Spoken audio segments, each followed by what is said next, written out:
I, male 55, just pulled the pin on my retirement. I put in 33 years of work, and I'm done. I bought property in South America 12 years ago and have been building our retirement home there. I have dual citizenship, so I can own property without it being a hassle. The house was designed perfectly for us. We have a pool, a small house for the caretaker/gardener, and 34 different fruit trees. The bathroom's up to North American standards, and the shower has grab bars and stuff already built in for when I'm old. Everything's on one level, so there are no stairs. My wife helped by making suggestions for the house's design and by decorating it. We've been vacationing there for 8 years and renting it out when we aren't there for some extra money. We've hosted friends and family there, both with us there and on their own. My wife has now decided that she doesn't want to live there for 7 months of the year. We have grandkids now, and she wants to be more involved in their lives. I love my kids and grandkids, and my parents, who also live up here, but I am done with winter. If I never see snow again, it'll be too soon. The house has guest rooms and flights are cheap. If they want to see me in the winter, they're all welcome to come down. Plus, I'll be back for 5 months in the summer to do some contract work. I'll see everyone then. My wife said she didn't want to go down this winter, and that's absolutely her right. I booked my flight for September, and she asked me about the expense on the credit card. I said I was leaving for the winter, like I had told everyone I was planning to do. That was when she said she didn't want to go this winter, meant she didn't want us to go this winter. I said that I was going, and I'd see her in the spring, unless she changed her mind and came down.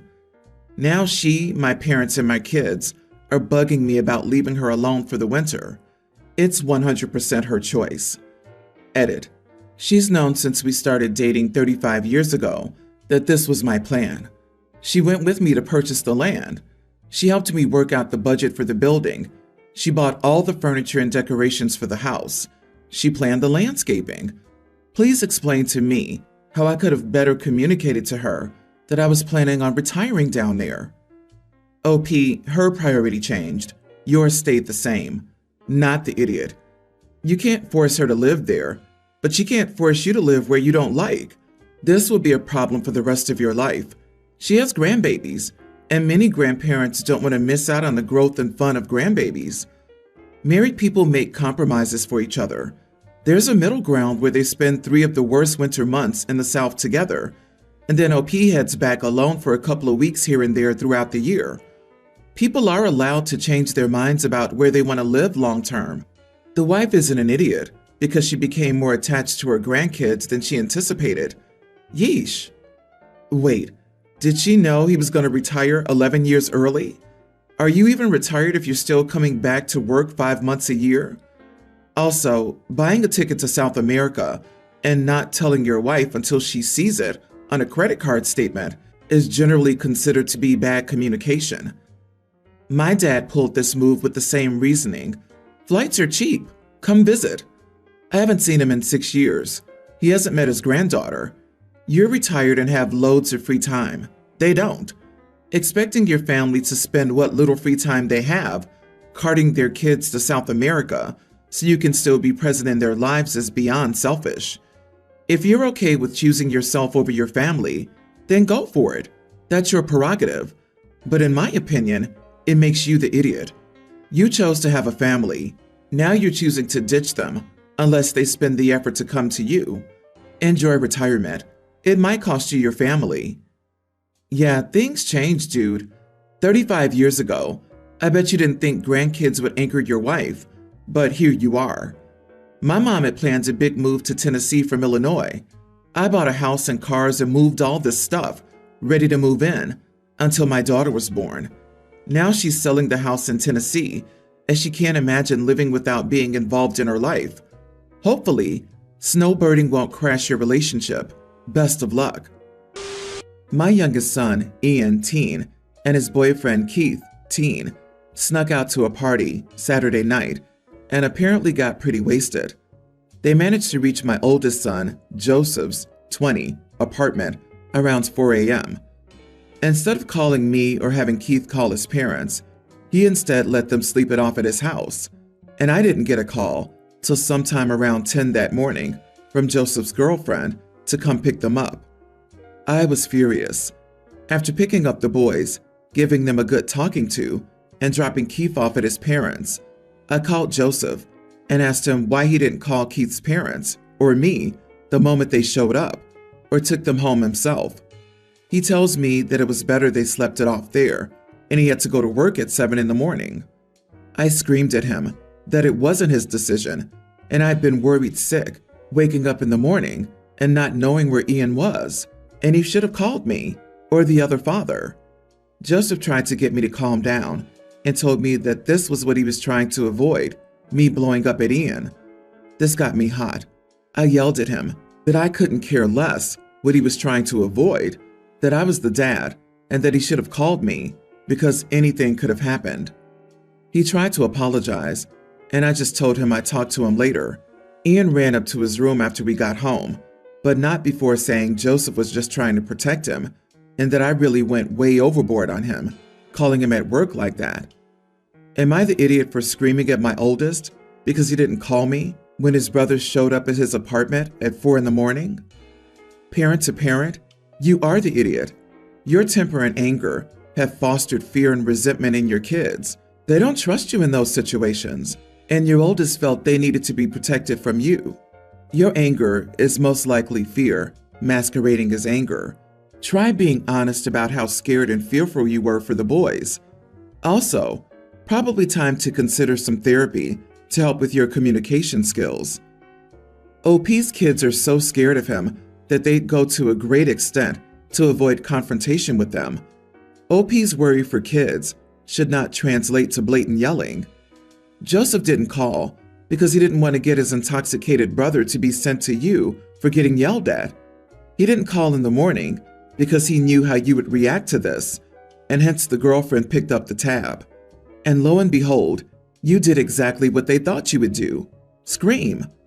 Hysterical anger is rarely the right way to respond to something that your kid has done, especially if it's something relatively normal or mundane, something that's a normal part of growing up. Kids do dumb things, and parents are there to teach them right from wrong and consequences of their actions.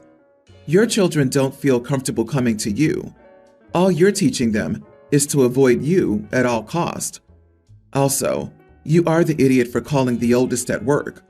Joseph is an adult and can make those decisions. It's his house.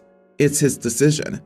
Your inability to keep your son in your home is your issue. I wouldn't be doing anything at 4 a.m. besides opening the door and finding a bucket. Grow up, dude. My wife is 34 weeks pregnant, and throughout this whole pregnancy, her two consistent cravings are fresh mango and strawberries. I always keep them stocked in the fridge because I know she will 100% get up in the middle of the night and go straight to the fridge looking for those items. The amount of joy she gets from these two pleasures is insane. She generally is good-natured anyhow, but seeing that I stock the fridge with these two snacks and showing how much I care makes her love me even more. Her words. My sister, 46, asked to stay with us for a few weeks because she and her husband were on the rocks and she had nowhere else to go. I asked my wife about it, and she said that it was fine as long as they were gone by the time she had the baby, which I agree with. I told my sister, and she said she would be gone before then. We weren't even charging her rent or anything. My only stipulation was that they buy all their own food because my wife and I tend to eat rather healthily, and it gets expensive quickly, so we can't cook meals together. She agreed to the terms. It didn't even take 3 days for my sister and my niece, tween, to eat every bit of fruit I had stocked in the fridge for my wife. The first time around, I told them simply to not touch the fruit. My sister apologized, and that was the end of it. However, a few more days go by, and I notice again that the fruit is gone. I asked my sister about it, and she said it must have been my niece, and she would speak to her. But yesterday, I came home after an appointment with my wife, ultrasound, and there's my sister, dipping the strawberries into a case of sugar and eating them while scrolling her phone. My wife immediately looked defeated and said, "I'm just going to go lay down." She looked extremely hurt. My sister says, "I only had 2. and tries defending her actions, and I tell her at this point that she needs to leave. She started scolding me. "You're kicking me and your niece out? Over fruit? Are you serious?" So I said yes, and told her she had an hour to get her stuff and leave. I'm being told by several people that I overreacted. My sister needed me during her hard time, and I proved that family means nothing over food. Am I the idiot? For context, she gets food stamps, so she has EBT to get her own fruit if she so chooses. She just never did. Not the idiot. You're not kicking her out over fruit. You're kicking her out because she has no respect for you, your wife, or your very reasonable and clearly stated boundaries. There are a few things I hate more than when people try to trivialize your reasonable boundaries with comments like that. It's not about the fruit. It's about the fact that you set one boundary and they willfully and repeatedly disrespected, disregarded, and violated it. I can see why your sister's having problems with her husband. She sounds incredibly immature, especially for being in her 40s. Those people that are saying you're overreacting, thank them for offering to take your sister in. Let it get awkward. Sister and niece have been caught twice before stealing food. This was the third time. They did not reimburse OP for what they stole, nor did they replace what they stole. So, time for some consequences. I, female 26, met my fiancé, male 26, in college, along with our two best friends. We'll call them John, male 26, and Holly, female 26. They've also been together since college, like me and my fiancé. So we've been inseparable since going on double dates and trips together, and have had a fantastic time post-college. My fiancé proposed to me last year, and it's all been very exciting. Wedding planning has been stressful and exciting. Holly's my bridesmaid, and John is my fiancé's best man. Our wedding is in February next year, and while planning last night, John came over to our house and said that he wanted to propose to Holly. Me and my fiancé were over the moon for him, and I was excited for another wedding. So I asked him when he planned to propose, and that we'd be down to help with the proposal and everything. He smiled and then said that he was thankful and said that he'd love to propose to Holly at our wedding. Before I said anything, he showed me a video of a bride giving her bridesmaid her bouquet instead of tossing it, and then the man proposing. He then said I'd love to do something like this. I was sort of speechless, as was my fiancé. He then asked us if that would be okay. I took a deep breath and said, "No, John, it wouldn't be okay. As much as I love you and Holly, and am more than happy that you guys are getting engaged, I don't want that done at my wedding, but I'd be more than happy to help you plan a separate event, and I think Holly wouldn't be too thrilled to get proposed to at someone else's wedding." Holly had told me before that she found people who got engaged at people's weddings tacky. I told him that, but he wouldn't budge. He got angry and said that we're being selfish by not allowing him this one small favor, and if the roles were reversed, he'd say okay in a heartbeat. I reiterated to him that Holly wouldn't want this, and she'd want her own event. He kept saying, "You're lying. You just don't want us to be engaged. You just want all the attention to yourselves." This is where I might feel like I'm an idiot. I blew up at him and called him tacky and cheap. I said our families are not shelling out thousands for you to propose at our wedding. It's embarrassing. You can propose to Holly even a day after, or the day before, or even the day of, but just not at my wedding or venue. Holly will cringe and find it embarrassing. He said he didn't think he'd been friends with such selfish people and rude people for all these years. My fiancé reiterated everything I'd said, and then my fiancé told him to leave, and he left. Now it's awkward. Holly has no idea what happened, and we all had a trip booked for next month, and now I don't want to go. I'm very upset with John, and he hasn't apologized. I don't know what to tell Holly. I don't want to lie to her, but I don't want to ruin the surprise of her possible proposal. Some of me feel bad, but I want to stick to my guns. Not the idiot. John's idea is tacky. You and your husband should be the only focus on your wedding day. Holly wouldn't even like it. There were literally no upsides to this. I understand he's bummed his first idea wasn't a hit, but he needs to get over it and return to the drawing board.